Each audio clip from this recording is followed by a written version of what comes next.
Forward.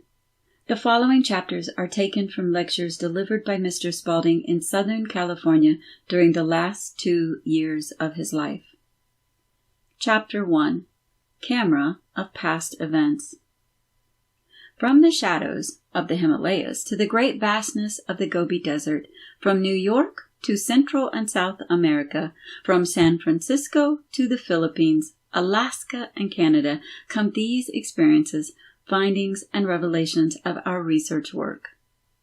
We have been carrying on this work for over 40 years, first translating the records which we found in the Gobi, in Tibet, and in India, and this work has developed into an organization of about 26 men who are interested in and doing the work. The scientists are beginning to give us a great deal of credit. In fact, 2 years ago, they believed that with our new camera and what we call taking pictures of past events, we are going to be able to go back at least 1 million years, showing the civilization that did exist at that time. Now that may seem rather remarkable that we can go back and take absolute pictures of what happened thousands and thousands of years ago.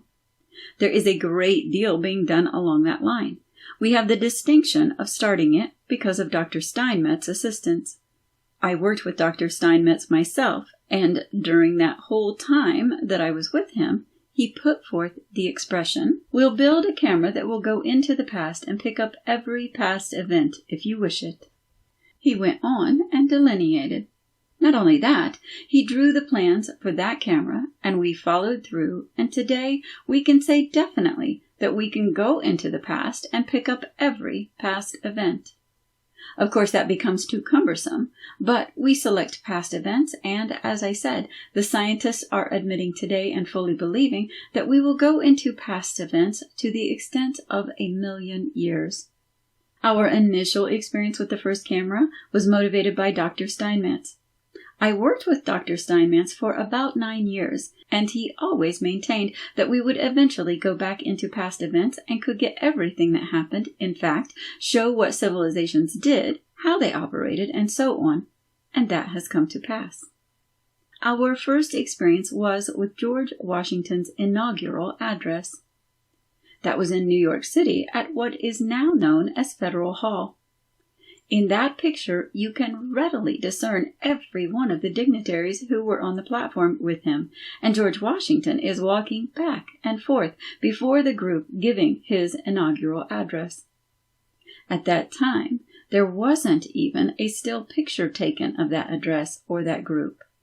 Paintings were made, but no actual photographs. Now we have the actual picture with George Washington's voice on the soundtrack. Everyone said, for a time, that it was a fake because they claimed that we made it up in moving picture form. But it can now be shown with a regular moving picture mechanism. Then we went from that to the Sermon on the Mount. Now we know that Jesus, the man, was no different than we are.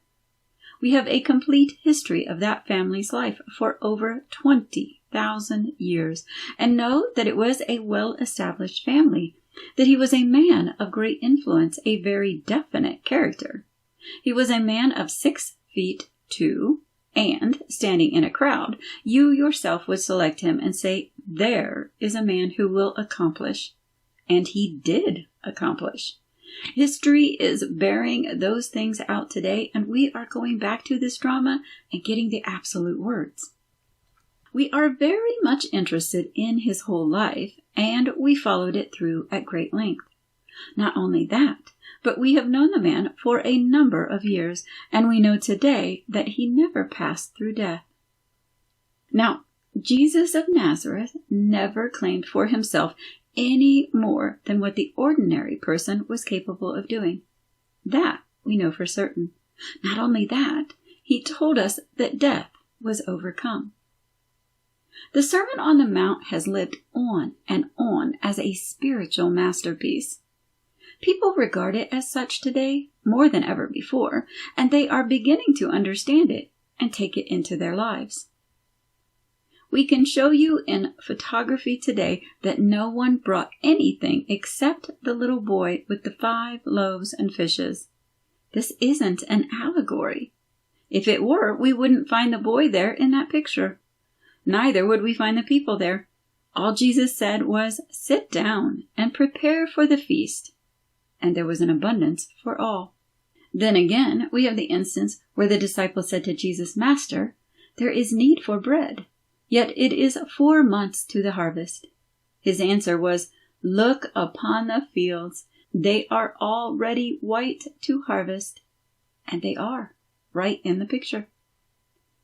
With those pictures, we have been able to correct many mistakes that have been made. We worked for 8 years on the picture, the Sermon on the Mount, before we got the identity of the man Jesus. We were always looking for a man of the description that Da Vinci had painted. We had an interesting experience in this connection. 3 of us were in the Vatican, and we were talking with a very elderly cardinal who asked us how we were getting along with the picture, the Sermon on the Mount. He was quite interested in what we were doing and told us that we would get a lot of information if we would take his card and go to the Louvre in Paris and ask for a certain man and ask to see Da Vinci's letters. This was a new lead for us, and we were on our way to Paris immediately. We went directly to the Louvre upon arrival, where every courtesy was shown us. Leonardo da Vinci's letters are all there today, and this can be proved. We have always felt that Da Vinci's painting was a portrayal of Jesus as he saw him. It has been proved today, and we have Da Vinci's letters proving this, that he saw the Christ in the face of the model he chose to sit for the portrait. He said the man was young, engaged to be married, and there was a beautiful light in his eyes. Da Vinci interpreted it as the Christ and painted the portrait as such. This was during the Renaissance period when long hair and the beard were the custom. We have never known Jesus to wear long hair and a beard, and in robes. Maybe other people have, but there it is written out in Da Vinci's own hand. 2 years later, the artist decided to paint a picture of Judas, the betrayer. He searched for nearly 2 years, looking for one he felt was despicable enough to portray the betrayer.